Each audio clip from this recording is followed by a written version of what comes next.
আমরা অনেকেই মনে করি যার কাছে গাড়ি আছে, বাড়ি আছে, অনেক দামি মোবাইল ফোন আছে, সেই বুঝি এই জীবনে সবথেকে বড় সাকসেসফুল পারসন।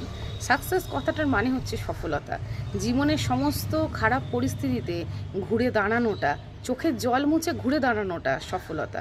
কষ্টের দিনগুলোতে দাঁতে দাঁত চেপে হেরে না যাওয়াটা সফলতা।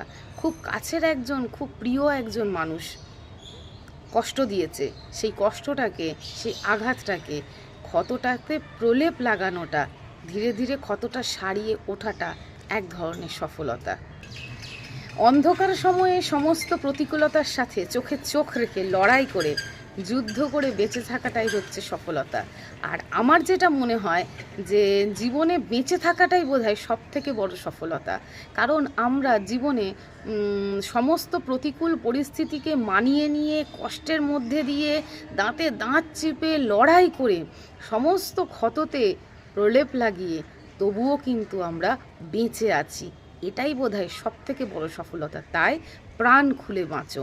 তা বলে কি আমার ইচ্ছা করে না যে যাদের দামি গাড়ি আছে, দামি মোবাইল ফোন আছে, দামি বাড়ি আছে, আমারও এরকম হোক, কিন্তু কিছু করার নেই।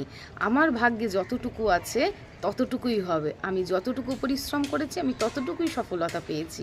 তাতে যদি আমার সফলতা হয় এটা, সেটাই আমার সবথেকে বড় সফলতা।